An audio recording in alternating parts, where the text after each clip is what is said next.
Hi guys, welcome back to another video. Today is going to be another sort of Q&A type video. I'm going to be answering how to pass your Royal Navy interview. But first I want to say thank you very much for 1,000 subscribers. We've finally surpassed it. The last time I checked it was 1,040 subscribers.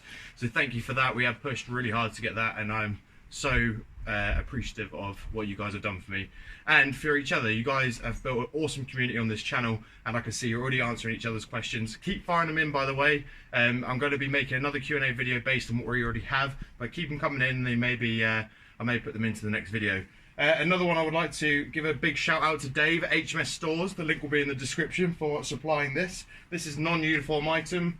Obviously, if you're serving within the Royal Navy, or a family or friend, or just want to support your ship or your daughter, son, whoever it may be within the forces, then you can buy this awesome clothing, really high quality, soft shell jacket here with the crest of their ship and nickname. It's got Royal Navy insignia on the side and the pennant number of the ship.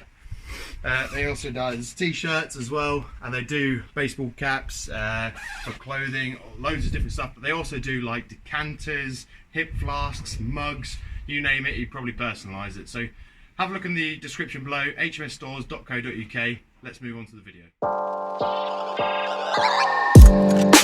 Welcome back guys. So today I'm going to go through how to pass the Royal Naval interview. So someone I know has gone through the interview, and it has changed a little bit since I went through. So they provided her with some questions and answers. So I'm basically just going to rattle through those. Those of you who have been through the recruitment process recently would have probably had something like this. But if I've got any more insight into these questions, then I'll just jump in and provide what I know. So we're going to go straight in. Question number one: what is the role of the Royal Navy? So it says here, away from the UK, the Royal Navy has a key role dealing with threats at range. In particular, it acts to protect trade infrastructure and repress piracy and terrorism on the high seas.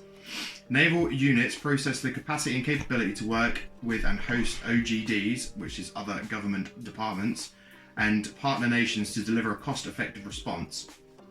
The Royal Navy leads partners across the globe to protect the maritime environment and acts to suppress all overt and malign influences which would destabilise the maritime environment.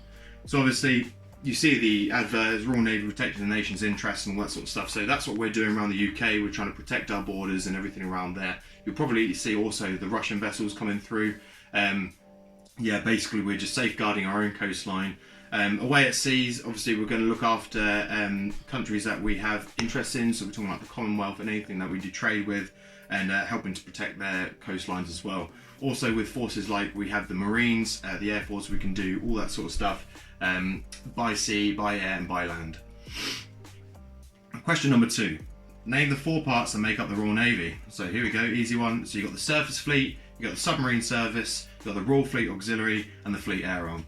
So they cover all things. So the RFA, Royal Fleet Auxiliary, is going to be our support, so that our tankers, our stores. Fleet Air Arm obviously are going to be in charge of all our aircraft.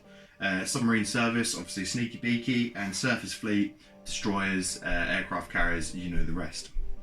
Question number three: where is your initial training? As a lot of you will know by now, it's based at HMS Raleigh, but it can also be at HMS Dartmouth now. No, it's not, BRNC Dartmouth, because obviously the recruitment has become so big recently that they've had to branch out, and they've made a new division. I think it's Whitted division in BRNC Dartmouth.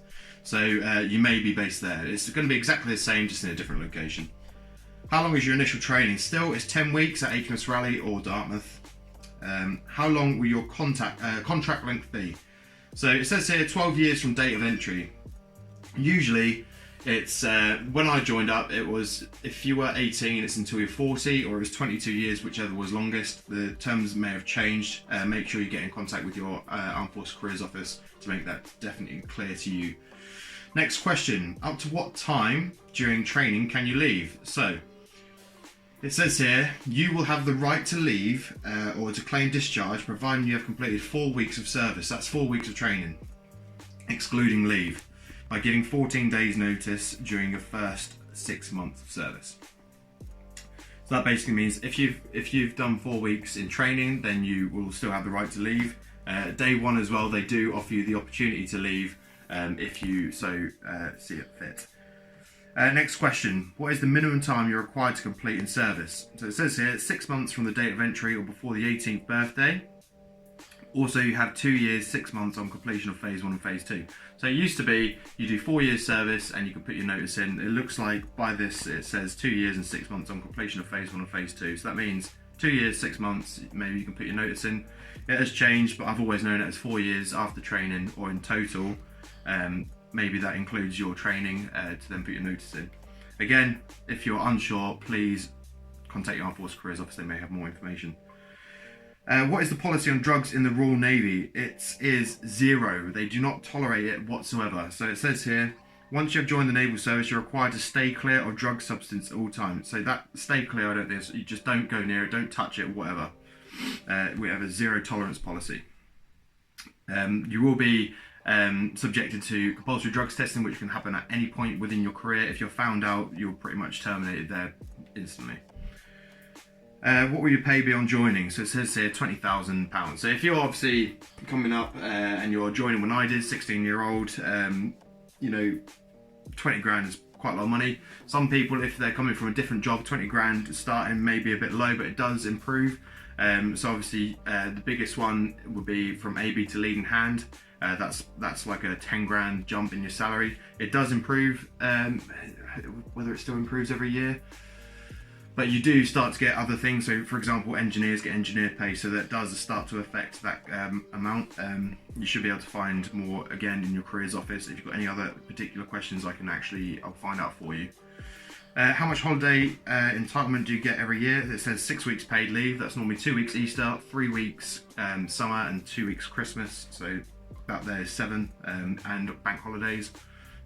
What are the Royal Naval core values? So you'll work this out and it'll be drilled into you during phase 1. It's commitment, courage, discipline, respect, integrity and loyalty, and they are the values that the Royal Navy stand by at all times, and you'll hear it all the time as well.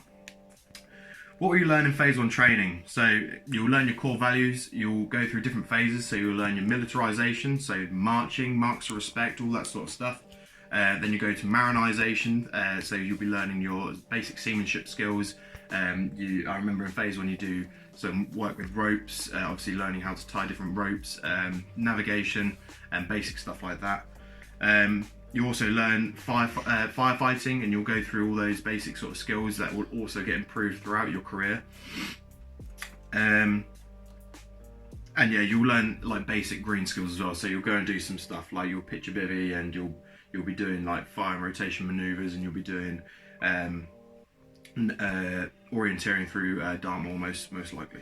How long is your phase 2 training? It differs, obviously depending on what branch you go in. I can't remember how long mine was, but it's the best part of the year. It also, obviously it depends. If you're going into an engineer role, it's a bit longer. If you're going into a seaman specialist role, it may be a bit shorter. Your AFCO should know that. Obviously mine was the best part of the year, being an engineer.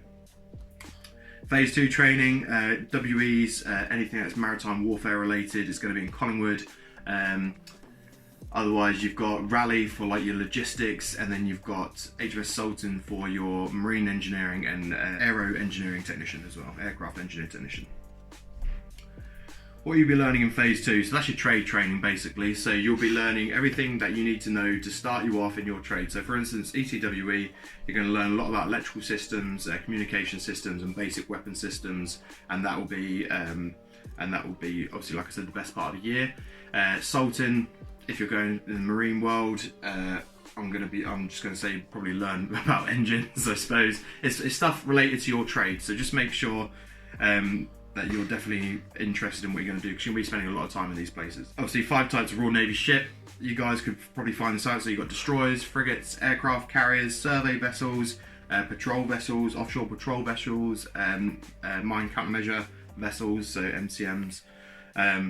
Yeah, they're just the basic few. Okay, so now I'm going to move on to more of like the personal questions. They will differ for everyone, but be prepared to answer some of these questions. So for the first one, for example, they'll ask you what your role will be at sea. So if you're going as a CIS specialist, you're going to be looking at communications. You're going to be like the go-to for communications. If you're going to be just a WE, then you could be any of those. So you could be working with weapons, sensors, anything like that.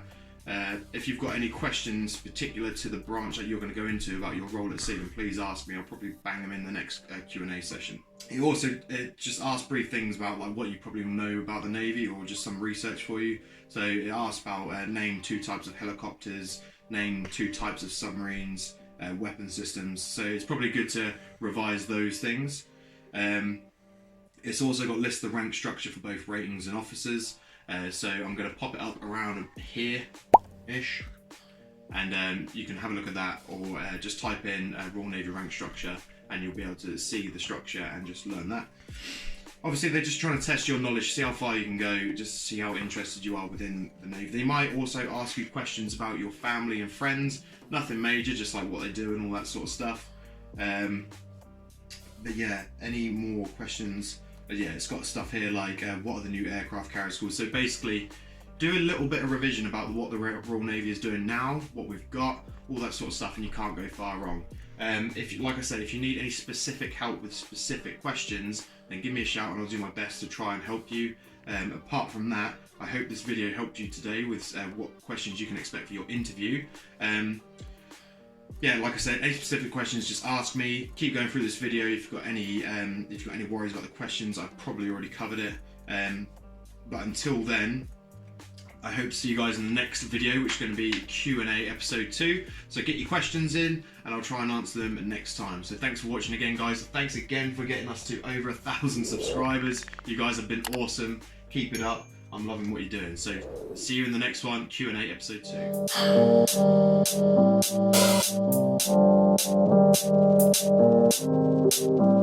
2.